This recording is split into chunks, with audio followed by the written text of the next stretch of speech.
भी डाढ़ो तुहाडे कोल इन्ना रुपया हा, तुसा आधे रुपये का बाहर आप हौला किया भी साडा 300 ते तुहाडा डॉलर वो 1 रुपया, तुसा डॉलर की कीमत बता छड्डी। वाह जी वाह। हैं बई वो रुपया तुसी किसी भाड़े तक इंज करो, किसी कारोबार ते ला लो, वो इत्थे खर्चो आ, इस मुल्क च खर्चो आ, इत्थे कोई खुशहाली आउंदी ना करो आ। किसी गरीब दे बाल भुखिया उन्होंने कोई राशन लै दो आ, किसी गरीब दी धी उनके सिरों फर्ज अदा करो आ, उनका बाहर सिरों लाओ आ, किसी दे सिर ते छत नहीं उन्होंने कोठा पा दो, कोई नेकी कर लो।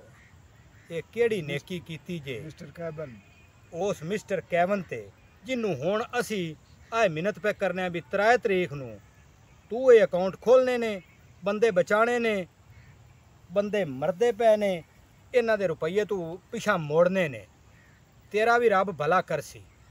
ते जे ना मोड़ से ते तैनूं अगे दस्या तो है भी 70 उन्हें तेरा पा छड़ना। ते वो तैनूं मैं मुड़ भी सलाह दिंदा पिया भी एक करी 3 तरीक नूं आ ते मुड़ कर जा।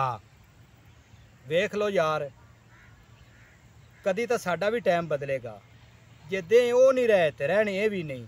दुआ फकीरा ते रहम अल्लाह, लै भी बेलियो रब रखा, सांझ तुहाडी साडी अग शरीकां नूं।